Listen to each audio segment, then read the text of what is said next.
आज का हमारा टॉपिक है पत्र लेखन। और पत्र लेखन में भी आज क्या हम पढ़ेंगे? फॉर्मल लेटर, औपचारिक पत्र। पत्र लेखन किसे कहते हैं बच्चों? पत्र का शाब्दिक अर्थ होता है ऐसा कागज जिस पर कोई बात लिखी या छपी हो।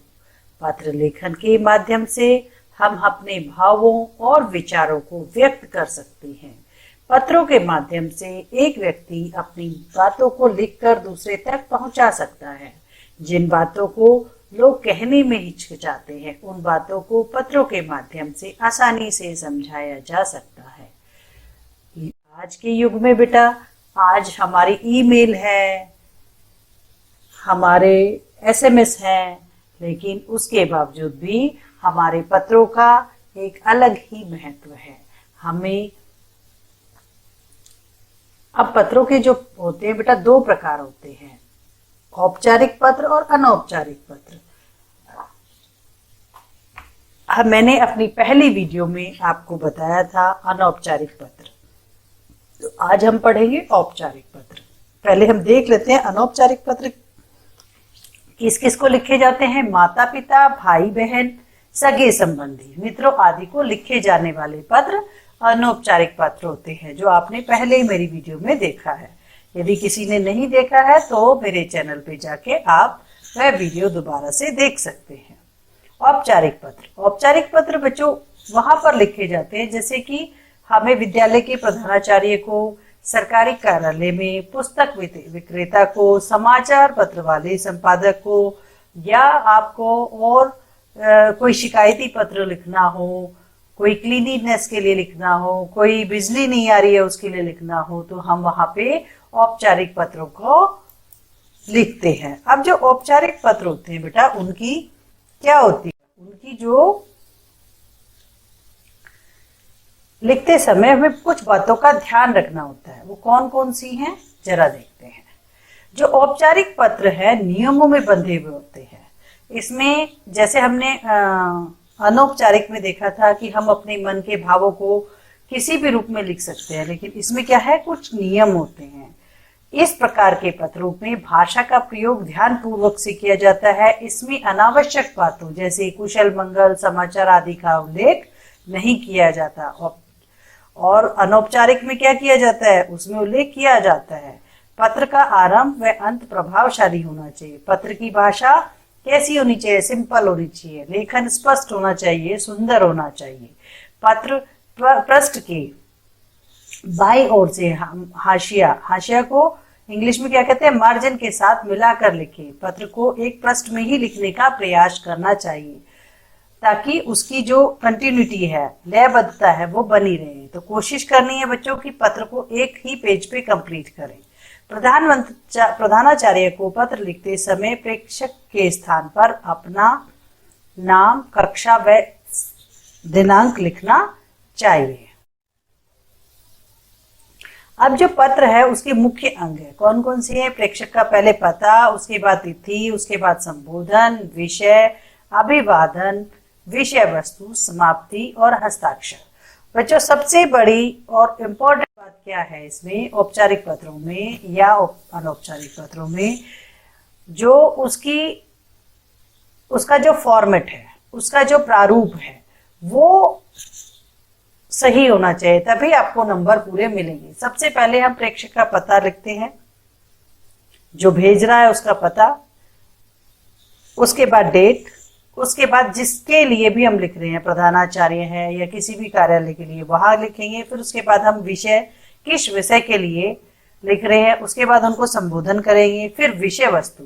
अब विषय वस्तु जो होगी, कंटेंट जो होगा हमारा, दो अनुच्छेद में होगा। एक में होगा सविनय निवेदन यह है कि से आरंभ होगा और अपनी पूरी समस्या को उसमें लिख देंगे। दूसरा अनुच्छेद उसी का होगा, एक लाइन छोड़ने के बाद, आपसे विनम्र निवेदन है कि लिखकर आपने जो भी छुट्टी लेनी है, जो भी लिखना है वो लिखेंगे। उसके बाद धन्यवाद लिखेंगे और उसके बाद क्या लिखेंगे, भवदीय, भवदिया, प्रार्थी और अपने हस्ताक्षर, अपना नाम, अपना रोल नंबर। यदि प्रधानाचार्य को लिख रहे हैं और नहीं लिख रहे हैं तो सिर्फ अपना नाम लिखना है। ये पत्र उन्हें लिखे जाते हैं, कौन से पत्र? Formal letter. औपचारिक पत्र वे उन्हें लिखे जाते हैं जिससे हमारी निजी संबंध नहीं होता। ये कई प्रकार के हो सकते हैं, जैसे प्रार्थना पत्र, कार्यालय पत्र, व्यावसायिक पत्र। ठीक है। प्रार्थना पत्र प्रधानाचार्य को आवेदन के लिए लिखे जाने वाले पत्र हैं। कार्यालय पत्र किसी सरकारी अधिकारी विभाग को लिखे जाने वाले पत्र है। व्यावसायिक पत्र दुकानदार, प्रकाशक, व्यापारी, कंपनी आदि को लिखे जाने वाले पत्र हैं। बेटा पत्र में सबसे मेन इंपॉर्टेंट है कि यदि आपका फॉर्मेट सही है तो आपको कुछ नंबर मिल जाएंगे। पहले आपका यहाँ पे एड्रेस आ गया, ये लिखना बहुत जरूरी है। उसके बाद एक लाइन छोड़नी है, डेट डालनी है। डेट के बाद फिर से एक लाइन छोड़नी है। फिर सेवा में यदि जेंट्स हैं तो प्रधानाचार्य लिखने हैं, लेकिन यदि लेडी है, यदि स्त्रीलिंग है तो प्रधानाचार्य जी आएगा। अंडरस्टूड? क्या समझे आप कि जब पुरुष है तो प्रधानाचार्य आएगा और यदि स्त्री है तो प्रधानाचार्य जी आएगा। उसके बाद उस विद्यालय का नाम, जैसे क्या आएगा? आर्मी स्कूल खिड़की पुणे। उसके बाद विषय, आप किसके बारे में लिख रहे हैं। उसके बाद आपको सेम इस जैसा कि आपने यहाँ पे किया था वैसा ही यहाँ करना है। यदि प्रिंसिपल जो है वो जेंट्स है, मेल है, तो आपको पुरुष जाति का है तो महोदय लिखना है और स्त्री जाति की है तो महोदया लिखना है। ओके, या श्रीमान जी या श्रीमती जी। उसके बाद आपको मुख्य पाठ लिखना है उसका, जिस भी विषय पे आपसे पूछा गया है। उसके बाद समापन जैसे आपको बताया गया है। फिर धन्यवाद, आपका आज्ञाकारी शिष्य, आपका नाम, कक्षा और रोल नंबर। तो मेरे हिसाब से बच्चों को सबको समझ आ गया होगा। सबसे बड़ी बात यह है कि इसमें फॉर्मेट बहुत जरूरी होता है। आज मैं अभी आपकी नोटबुक, आपके पेपर चेक कर रही थी, रिवीजन पेपर में मैक्सिमम बच्चों ने ये गलती की है कि उन्होंने एड्रेस ही नहीं लिखा है, किसी ने डेट नहीं लिखी है, किसी ने यहाँ का ये वाला एड्रेस नहीं लिखा है। सो प्लीज फॉर्मेट इसमें बहुत इंपॉर्टेंट है। इसमें क्या है? फॉर्मेट इंपॉर्टेंट है। तो हमारा पहला पत्र किसकी है? प्रधानाचार्य को अपनी अस्वस्थता के कारण अवकाश के लिए प्रार्थना पत्र लिखिए। सबसे पहले मैंने क्या बताया था? फर्स्ट स्टेप आपका एड्रेस के बाद फिर से एक लाइन छोड़ना है। उसके बाद डेट लिखनी है, दिनांक लिखना है। उसके बाद फिर से एक लाइन छोड़नी है। सेवा में प्रधानाचार्य जी क्यों लिखा है मैम ने? क्योंकि यहाँ पे हमारी प्रिंसिपल मैम है, ठीक है, सर नहीं है। आर्मी पब्लिक स्कूल खिड़की पुणे। उसके बाद हमने एक लाइन छोड़ी है, विषय अवकाश के लिए प्रार्थना पत्र। उसके बाद फिर से हमें एक लाइन छोड़नी है, आदरणीय महोदया। अब यहाँ पे हमारी मैम है प्रिंसिपल मैम, तो हमने महोदया लिखा है। ध्यान से देखना है। सविनय निवेदन है कि पे छोटी ई की मात्रा है। पिछले 2 दिनों से मुझे बुखार आ रहा है। डॉक्टर ने मुझे आराम करने के लिए कहा है और मुझे विद्यालय ना जाने की सलाह दी है। अतः मैं 2 दिनों तक विद्यालय नहीं आ सकूंगा। लड़का है तो आ सकूंगा लिखेगा और लड़की है तो क्या लिखेंगे? आ सकूंगी। ये बहुत ध्यान देने वाली है। लिंग यहाँ पे बहुत ध्यान से यूज करना है। अतः महोदया आपसे निवेदन है कि आप मुझे दिनांक, कितने दिन का अवकाश के लिए बोला उन्होंने? 2 दिन का, 13 और 14 मार्च तक 2 दिन का अवकाश प्रदान करने की कृपा कीजिए। धन्यवाद, आपका आज्ञाकारी शिष्य। लड़का है तो शिष्य और लड़का होगा तो फिर क्या लगेगा? यहाँ पे आ का डंडा लग जाएगा, शिष्य हो जाएगा। मोहन, या यहाँ पे अपना नाम लिखोगे, कक्षा और उसका सेक्शन। तो मुझे आशा है कि ये मेरे बच्चों को बहुत समझ में। सबसे बड़ी बात है इसमें फॉर्मेट। मेरे मैक्सिमम बच्चों ने फॉर्मेट गलत किया है। फॉर्मेट गलत होगा तो आपको मार्क्स प्रॉपर नहीं मिल पाएंगे। तो बच्चों हमारा दूसरा पत्र है, स्वास्थ्य अधिकारी को मोहल्ले की सफाई के लिए पत्र लिखिए। दूसरा विषय हमारा क्या है? स्वास्थ्य अधिकारी को लिखेंगे हम। तो इसमें भी हम सेम ही इसका पत्र का जो प्रारूप है वो इस्तेमाल करेंगे। आपका एड्रेस हो गया, यानी आपका पता हो गया, आपकी दिनांक होगी, डेट होगी। उसके बाद सेवा में किसको लिखना है? श्रीमान। स्वास्थ्य अधिकारी, स्वास्थ्य अधिकारी, अब आपके मोहल्ले का नाम लिखना है जहां के आप सफाई के बारे में बात कर रहे हो, और आपका मोहल्ले का नाम हो गया, और आपका क्या हो गया उसमें? आपका एड्रेस हो गया। उसके बाद आपने विषय लिखना है। विषय हमने किसने बोला है? मोहल्ले की सफाई के लिए, तो हमने लिखेंगे मोहल्ले की सफाई के लिए आवेदन। उसके बाद हमने महोदय लिखना है। सविनय निवेदन है कि लोहगांव स्थित 150 मोहन पार्क में कई दिनों से सफाई नहीं हुई है। इसकी जगह आपको क्या लिखना है? अपनी जो आसपास का जो पार्क है उसका नाम लिख देना है।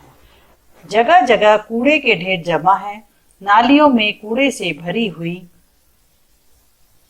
है, कोई भी सफाई कर्मचारी नियमित रूप से नहीं आता है। गंदगी के कारण बीमारी फैलने का और इस समय कोरोना का बहुत डर है। यानी इसमें क्या हुआ है बच्चों, अब उन्होंने पार्क का नाम दिया है और उसमें कई दिनों से सफाई नहीं हुई है, ये बताया है। जगह जगह कूड़े फैला हुआ है, नालियों में भी कूड़ा जमा है। आप सोचो ना, सोच के लिखना है तो आपको सोचना पड़ेगा। और कोई सफाई कर्मचारी भी नहीं आ रहा है नियमित रूप से, तो जिसकी वजह से क्या हो गया है? बीमारी फैलने का डर ज्यादा हो गया है। हमने इसका मेन लिख लिया। उसके बाद हम लिखेंगे, अतः आपसे प्रार्थना है कि शीघ्र ही हमारे मोहल्ले में सफाई की उचित व्यवस्था कराने का कष्ट करें। धन्यवाद सहित। अब यहाँ पे क्या है? यहाँ पे आपको भवदीय लिखना पड़ेगा और नाम लिखना पड़ेगा। हमारा दूसरा पत्र है छात्रवृत्ति यानी स्कॉलरशिप के लिए। सेम इसमें भी वही होगा। आपको एक पत्र का यदि आपको प्रारूप समझ में आ जाएगा, फॉर्मेट समझ में आ जाएगा, तो आप सारे पत्र आसानी से लिख सकेंगे। सबसे पहले पता लिखना है, फिर दिनांक तिथि लिखनी है, उसके बाद सेवा में किस स्कूल में आप पढ़ते हो उस स्कूल का एड्रेस लिखना है, उसके बाद विषय लिखना है। किसके लिए लिखना है? छात्रवृत्ति के लिए प्रार्थना पत्र। आदरणीय महोदय, सविनय निवेदन यह है कि मैं आपके विद्यालय में कक्षा 5वीं, 6ठी, 7वीं जो भी आप कक्षा में पढ़ते हैं और सेक्शन लिखेंगे, मैं की छात्रा हूँ। मेरे पिताजी की आर्थिक स्थिति अच्छी नहीं है, वे विद्यालय के शुल्क व्यय तथा अन्य खर्चों का भार उठा पाने में असमर्थ हैं। मैं अपनी पिछली कक्षाओं में प्रथम स्थान प्राप्त करती रही हूँ तथा खेलकूद और अन्य प्रतियोगिताओं में भी मैंने अनेक पद प्राप्त किए हैं। फिर उसके बाद हमें क्या करना? अनुरोध करना। अतः आपसे अनुरोध है कि मुझे विद्यालय के छात्रवृत्ति कोष से छात्रवृत्ति प्रदान करने का कष्ट करें। छात्रवृत्ति यानी स्कॉलरशिप, ताकि मैं अपनी पढ़ाई जारी रख सकूं। मैं सदैव आपकी आभारी रहूंगी। उसके बाद धन्यवाद, फिर आपकी आज्ञाकारी शिष्या। यदि लड़की है तो हमें क्या लिखना है? शिष्या, और यदि लड़का है तो शिष्य। नेहा तिवारी, कक्षा 5वीं, फा अनुक्रमांक। इस पत्र की जैसा लिख सकते हैं। अब हमारा नेक्स्ट पत्र है भाई के शादी में विवाह में शामिल होने के लिए 4 दिन के अवकाश के लिए प्रधानाचार्य को पत्र लिखें। सेम आपको एड्रेस लिखना है, डेट लिखनी है। सेवा में प्रधानाचार्य इसलिए लिखा है क्योंकि मैम है, सर नहीं है। आपके स्कूल का नाम, आपका विषय, अवकाश हेतु प्रार्थना पत्र। आदरणीय महोदय, सविनय निवेदन यह है कि मेरे बड़े भाई का शुभ विवाह 15 मार्च को 2021 को होना निश्चित हुआ है। विवाह उत्सव में मेरी उपस्थिति होना आवश्यक है। अतः मैं दिनांक 13 मार्च से 16 मार्च तक विद्यालय में उपस्थित नहीं हो सकूंगा। अतः महोदय, आपसे अनुरोध है कि मुझे इन 4 दिनों का अवकाश प्रदान करने की कृपा करें। उसके बाद फिर लाइन छोड़नी है। धन्यवाद, आपका आज्ञाकारी शिष्य। यहाँ पे लड़का है तो शिष्य लिखा है, यहाँ पे वो 7वीं का बच्चा है तो 7वीं का, उसने अपनी 7वीं क्लास और सेक्शन लिखा है और रोल नंबर लिखा है। आप जिस भी कक्षा में पढ़ते हो, जिस भी सेक्शन में पढ़ते हो, उसमें आप उसी का आप लिखेंगे। तो मुझे आशा है कि आप लोगों को यह पत्र अच्छे से समझ आ गया होगा। सबसे इम्पोर्टेंट बात है कि इसमें हमें पत्र का प्रारूप पता होना चाहिए कि पत्र की सीक्वेंस, प्रारूप में हमारी क्या सीक्वेंस है, क्या उसकी सीक्वेंस है। तो जो बच्चे गलती करते हैं पत्र को लिखते हुए, पत्र के फॉर्मेट की वजह से करते हैं, तो मुझे आशा है कि मेरे सारे बच्चों को अच्छे से औपचारिक पत्र लिखना आ गया होगा।